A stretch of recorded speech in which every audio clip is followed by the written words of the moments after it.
Imagine this for a moment. A spring day, maybe warm air, but there's this palpable terror. A mother, her hands shaking, watching Mongol soldiers moving down a line of captured women, pointing, selecting. And her daughter, maybe 14, is standing just a few people away, trying to make herself invisible, you know, just praying they pass her by. But they don't, because the system, it doesn't really allow for invisibility. It's designed for efficiency. Right. An officer stops, lifts the girl's chin, turns her face side to side. It's Yeah. like assessing livestock. Cold, detached. He nods. And then boom, the chaos just stops. It shifts. A scribe steps forward, ink, parchment, some kind of sharp tool. Yeah, exactly. That shift from battlefield chaos to meticulous, almost industrial record keeping. That's what we're diving into today. They record her age, her features, where she's from. She gets a number, a serial number, and a mark right there on her wrist. Permanent. Then she's pulled away. Gone. Separated from her mother, vanished into one of those barred wagons. You described it as a serpent of human cargo, and that's chillingly accurate. And the mother never sees her again. Ever. And this is the brutal truth we need to grapple with. Genghis Khan, he wasn't just a brilliant general who conquered more land than anyone. It was more than that. It was a biological invasion. A biological invasion. So his military tactics were one thing, but battles end, right? Exactly. Battles end. Land can be retaken. Yeah. But genes are forever. That was his insight. Most conquerors, Alexander, Caesar, Napoleon, they thought about territory, cities, enemies killed. That was the measure. But Khan operated differently. His ambition was way more insidious. He thought in terms of wounds controlled, bloodlines infiltrated, systematically. Changing populations from the inside out, at a cellular level. His goal wasn't just wrecking the present, it was co-opting the future entirely. His version of immortality wasn't stone monuments, it was this systematic, bureaucratized, reproductive machine. Okay, so our mission today, it's tough, but we need to do it. We're diving into the sources, the ledgers, the archaeology, the actual protocols, to really unpack what the Mongols themselves called the permanent seeding system. Yeah, permanent seeding. Even the name is cold, clinical. And to understand how a system like this could even be conceived, we have to start with the man, the boy, Temujin. So where does he come from? What kind of world shapes someone like this? Well, the world Temujin was born into, around 1162, they think, was about as harsh as you can imagine. The Mongolian steppe. I mean, strength was everything, literally the only thing that mattered. Resources must have been incredibly scarce. Pasture, water. Desperately scarce. Survival meant pure self-preservation, mercy. Forget it. That wasn't just weakness. It was basically choosing to die. And his family wasn't exactly at the top of the food chain. His father, Yesige, a minor chieftain. Yeah, and that was the worst spot, really. Visible enough to make enemies, dangerous enemies, but not strong enough to command real fear or loyalty. They were stuck in this fragile middle ground. Where alliances could shift overnight, betrayal was just Tuesday. Absolutely. That was Temujin's reality from day one. He learned very young that a smile from a rival probably hit a knife. Which leads us straight into that first brutal lesson. Trust no one. He was only 9 years old when his father died. Yasuge went to this feast, supposedly a peace feast, with Tatar rivals, trying to patch things up, maybe get an alliance. And they poisoned him. Likely, yes. Poison in the food or drink. And think about that trauma for a 9-year-old. Not a battle death. It was deliberate, calculated, done under the guise of friendship. Hospitality. He watched his father die horribly. The sources say it took days. Yeah, protracted, agonizing, vomiting blood, convulsions. The lesson couldn't have been clearer. If they smile, they're probably trying to kill you. Trust gets you killed. Sentiment gets you killed. And lesson 2 follows right on its heels. Weakness is death. Immediately after Yasugai died, the clan elders just cast them out. His widow, Holan, the kids, they were seen as useless mouths to feed, worthless resources, consuming food, giving nothing back militarily. So they were abandoned, just left to die.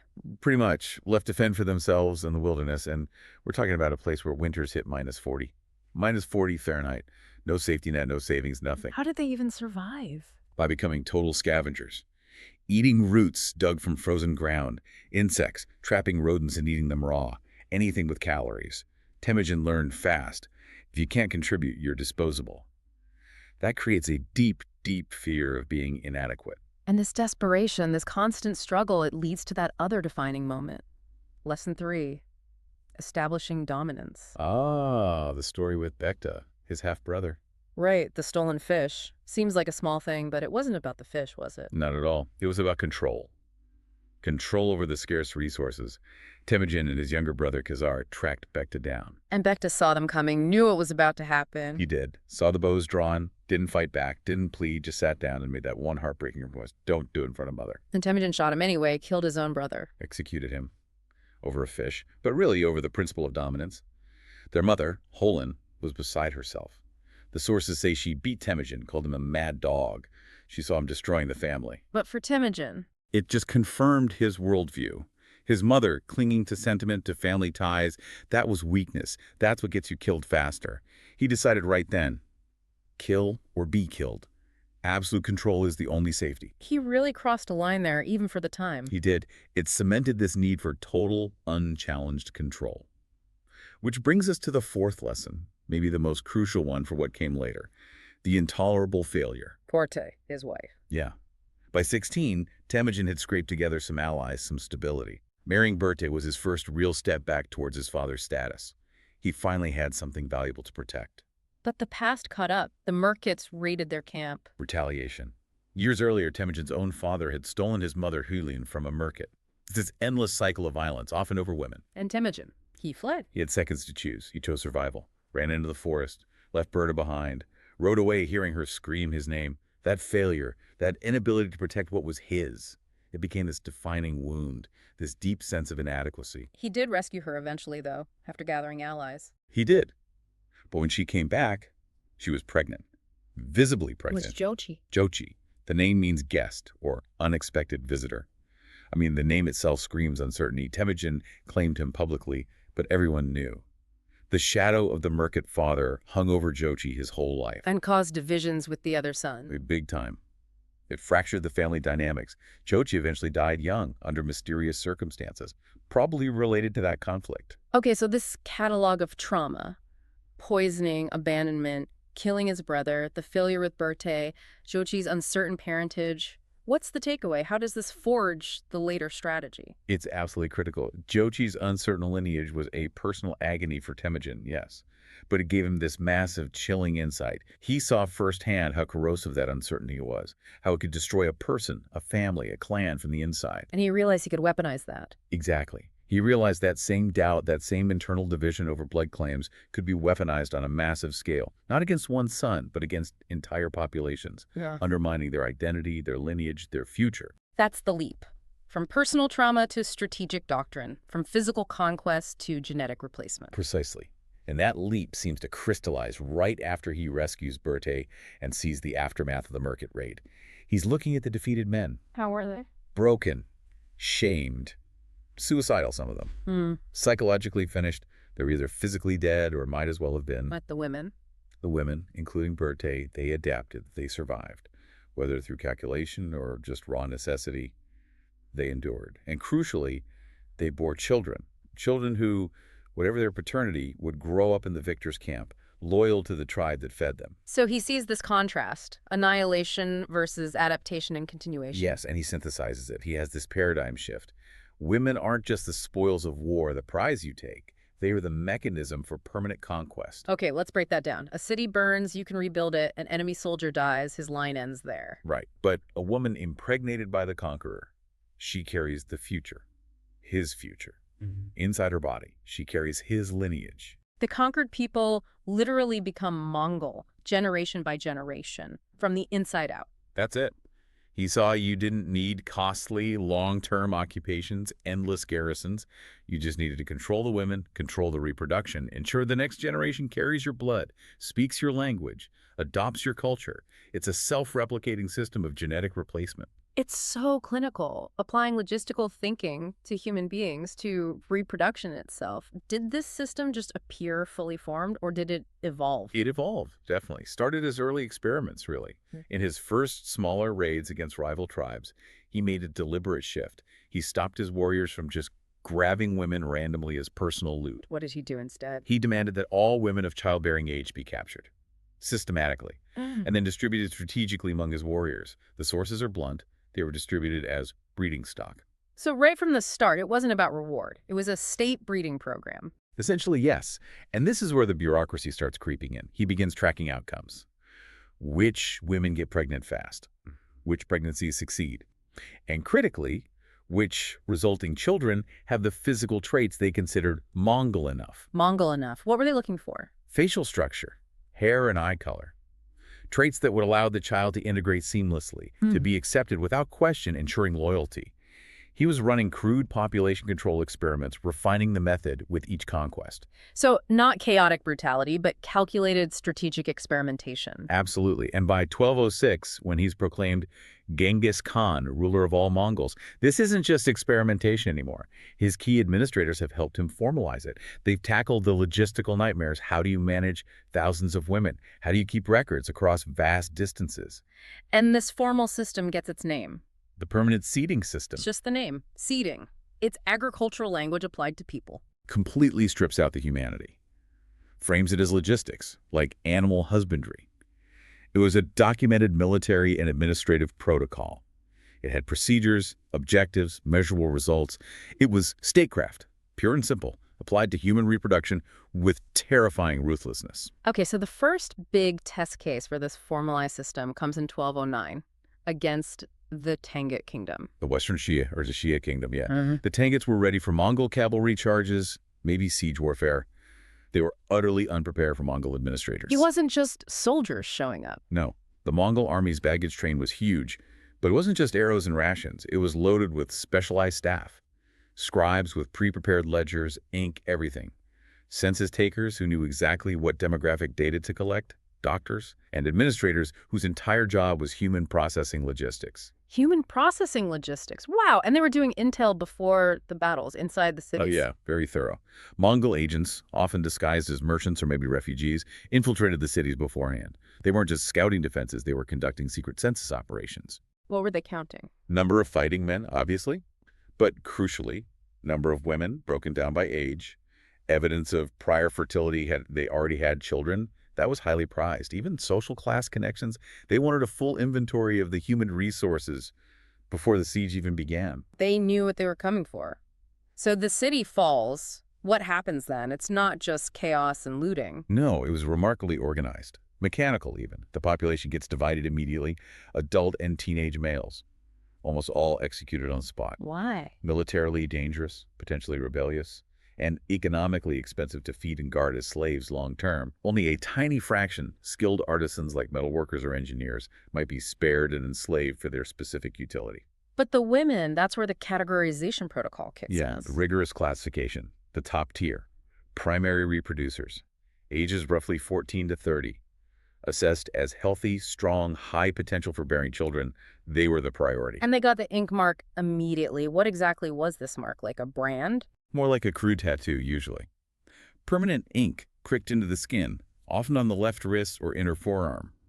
It wasn't just a random symbol. It was a unique serial number linked directly to the central Mongol registry. And maybe codes for origin, like T for Tangut. Exactly. Codes for origin, maybe even the administrative unit they were assigned to. The scribes recorded all this meticulously on parchment rolls.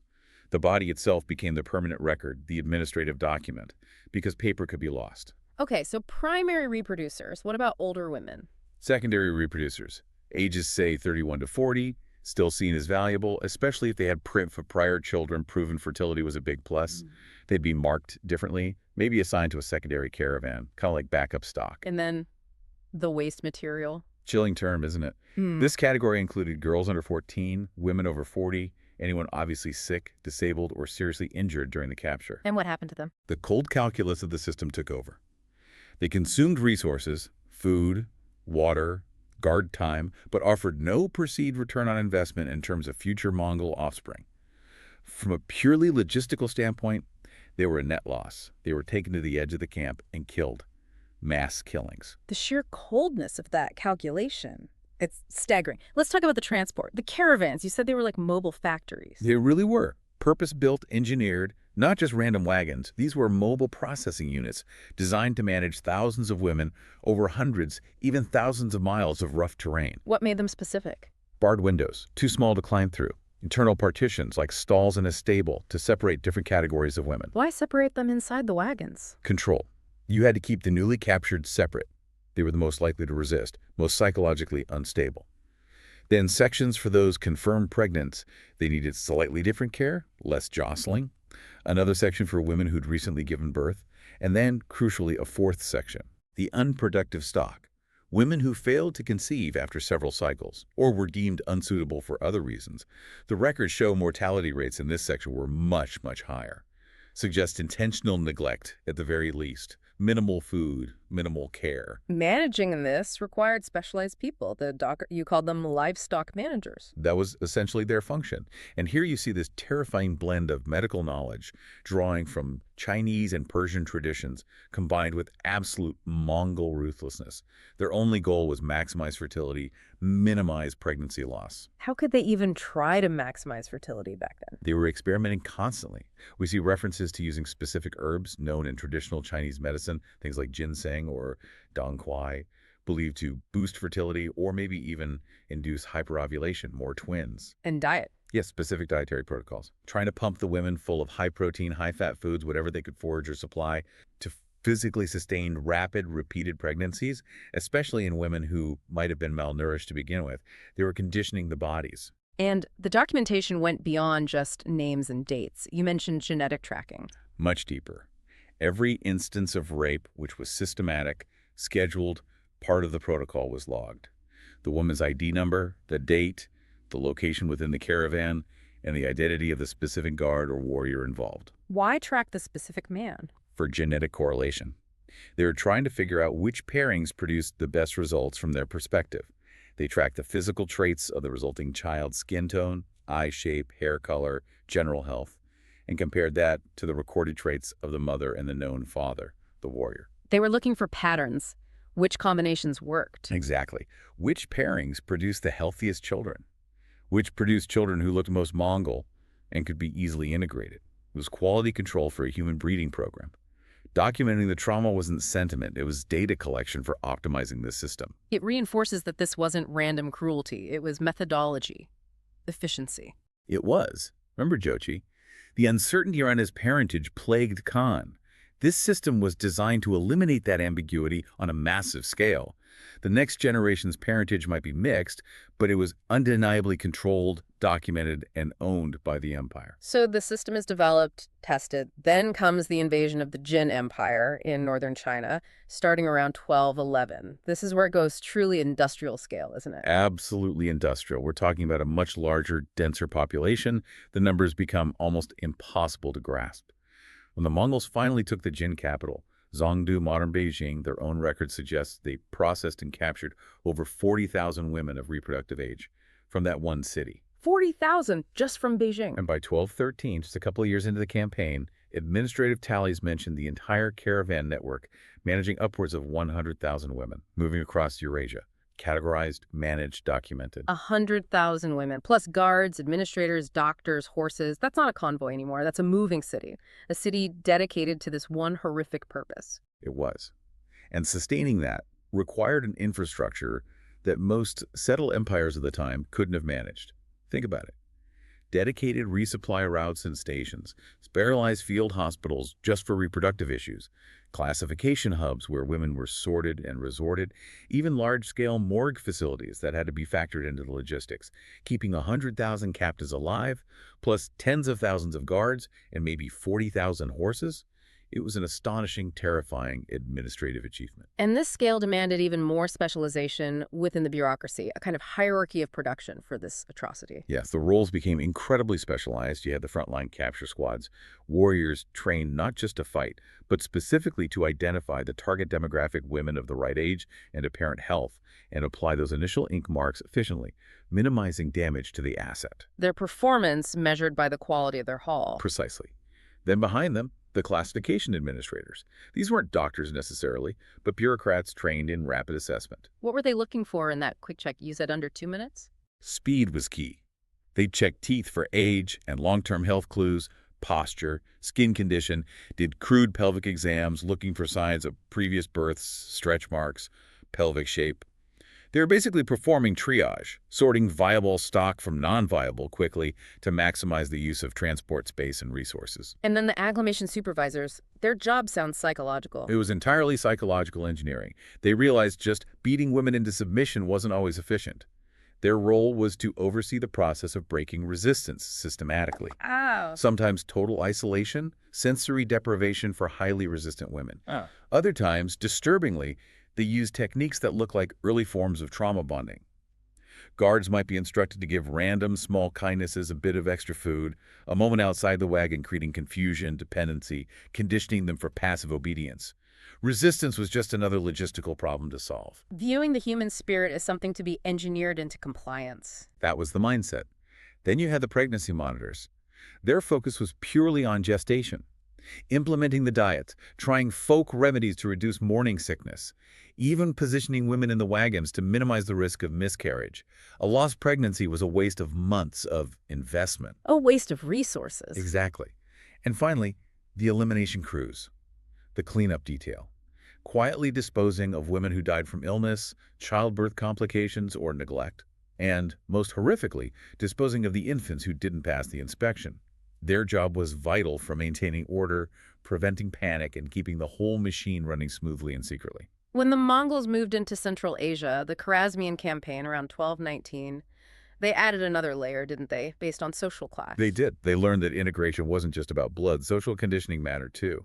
They started differentiating their processing based on the woman's background. So noble women got different treatment. Noble women were seen as higher value breeding stock, specifically for creating administrators. They received special processing. This could mean being assigned for rape by higher-ranking Mongol officers, maybe slightly better food or conditions. It wasn't kindness, it was strategic. Why? What was the goal? To produce children who combined, in their view, the genetic advantages of noble lineage, maybe perceived intelligence, refinement, leadership potential, with the absolute loyalty instilled by a Mongol upbringing. These half-Mongol children, potentially fluent in local languages and customs but raised Mongol, were the perfect candidates to become administrators in the conquered lands. A new ruling class, bred for purpose, and the peasant women. They were the engine of mass reproduction, valued for physical hardiness, resilience, the ability to survive pregnancy and childbirth under harsh conditions with minimal intervention, and crucially, the capacity to produce multiple offspring quickly. They were the bulk workforce of the seeding system. And the medical side kept refining things too, tracking cycles. Meticulously. They logged menstrual cycles to time the systematic rapes for the highest probability of conception. It was treated like optimizing any industrial process.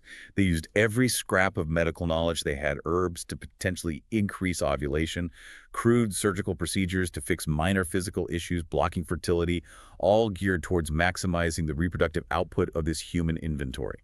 Women's bodies were just territory to be exploited. This system seems designed to crush the human spirit completely, but people always resist, don't they? Even in impossible situations. How did the Mongols counter resistance? Their countermeasures were just as systematic and brutal as the system itself. Take passive resistance, like women refusing to eat, trying to starve themselves perhaps to miscarry or just end it. What did they do? Force feeding. They used wooden or metal tubes, forced them down the throat, poured in gruel, water, whatever. It was agonizing, degrading, and reinforced the absolute control. Yeah. Your body isn't yours, it belongs to the empire, and we will keep it functional. And more active resistance, like attempting abortion. If a woman was even suspected of trying to induce an abortion, maybe using hidden herbs or physical trauma, she'd be put under intense surveillance. In later pregnancy, they might be physically restrained, literally tied spread eagle inside the wagon to prevent any movement that could harm the fetus. Beaten if caught. Savagely beaten, yes, but significantly, usually in ways designed not to damage her reproductive capacity. The future utility of her womb was paramount, even over immediate punishment. Then there's the ultimate resistance. Infanticide. A mother killing her own child to prevent it from becoming part of the machine. That was the most desperate act, an agonizing choice, born from the knowledge that their son might grow up to rape others or their daughter might end up in the same system. When this was discovered, the Mongol response wasn't just punishment, it was calculated psychological warfare against the entire caravan. What was the punishment? Public torture, extreme, prolonged, designed to be unforgettable, flaying skin slowly, breaking bones one by one, burning hands or feet. The goal wasn't a quick death. It was to create a spectacle so horrific that every other woman witnessing it would understand. Even this act of mercy towards your own child will be met with suffering beyond imagination. And it worked. Horrifically, yes. The sources suggest these spectacles drastically reduced documented instances of infanticide. Fear became the ultimate control mechanism. The system broke people down into numbers, into data. But resistance found ways, didn't it? Invisible ways. Absolutely. Psychological survival depended on it. Women developed subtle communication gesture languages. Scratching your ear a certain way might mean a guard is watching. Holding hands in a pattern could pass information. Tiny acts of solidarity. Sharing information. Yes, news about careless guards, potential weak points in security, where one might find certain herbs, maybe ones to induce sickness. This information flowed like an invisible current through the wagons. And self-sabotage, making themselves unreliable stock. Some women tried this, discreetly vomiting food to weaken themselves over time, hoping to become sick enough, frail enough to be deemed unproductive, or causing self-harm in hidden places. Like where? Inner thighs, under the arms. Places less likely to be immediately noticed, causing cuts that could get infected, inducing fever. A high fever often causes miscarriage. Repeated miscarriages, while incredibly dangerous for the woman herself, might eventually get her categorized as unreliable and removed from the active breeding pool, possibly leading to elimination, which some might have seen as a release. But perhaps the deepest resistance was cultural, emotional? Yes.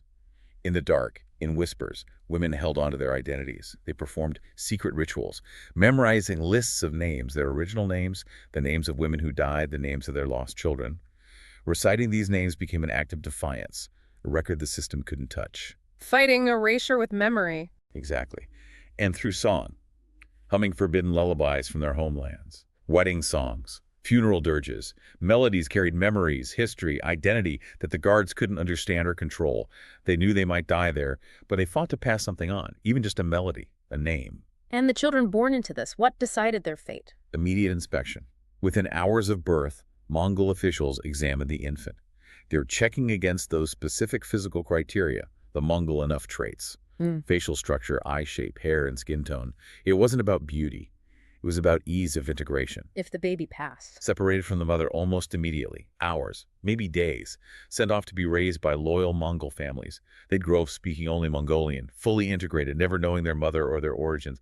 They became the next generation of soldiers and administrators, loyal to the empire that created them. And if the baby failed, two obviously looked like the conquered people. Categorized as waste disposal, killed immediately, usually exposure, sometimes smothering or strangulation.